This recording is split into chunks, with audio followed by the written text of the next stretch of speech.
أول يوم من أيام الشهر الكريم، يا فتاح يا عليم يا رزاق يا كريم، كان الجو ربيعي وكل شيء يبدو طبيعي في شارع وحوي يا وحوي، حيث كان الشاويش يا ميش يلمع مدفعه وبيدلعه استعدادا لإطلاق أول فرقعاته مع أذان المغرب. وكان عم أرقسوس بيدوس في عمل أجمل عصير يصلح للتصدير.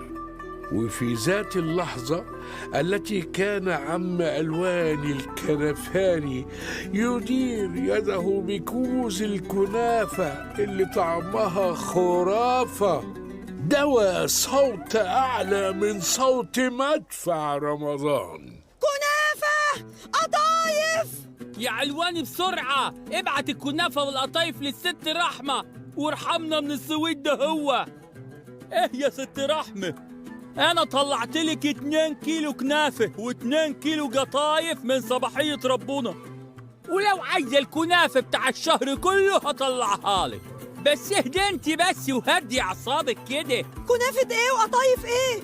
انا عاوزة كنافة، عاوزة قطايف. معلش يا جماعة معلش، هي كده رحمة دايما في الصيام بيحصل لها كده. أيوة يا رحمة يا بنتي، ما تقلقيش، مش هنجيب لك كنافة وقطايف وفي نفس الوقت هنجيب لك كنافة وقطايف، بس ادخلي انت دلوقتي وحضري العسل والسمنة والبيكنج باودر. بصي أنا جايب لك معايا كمان مكسرات عشان الحشو. مكسرات ايه بس يا جد سحور؟ بقول لك كنافة وقطايف، كنافة وقطايف. بناتي مش موجودين، كانوا بيعملوا زينة رمضان وقاعدين قدام مدخل الشقة وفجأة ما لقيتهمش. ايه ده؟ كنافة وقطايف، كنافة وقطايف، كنافة وقطايف. ايه يا رمضان، انت عاوز تخطف مني صفحة المرأة؟ انت عارف ان كل سنة في نفس اليوم ده بكتب نفس وصفة عمايل الكنافة والقطايف هي لا يا استاذ رمضان، لا لا لا، مالكش حق. هو دايما كده، الكنافة في ايد اليتيم عجبة. يا جماعة كنافة ايه وعجبت ايه ويتيم ايه؟ سعادة البيت بيتريق عليا.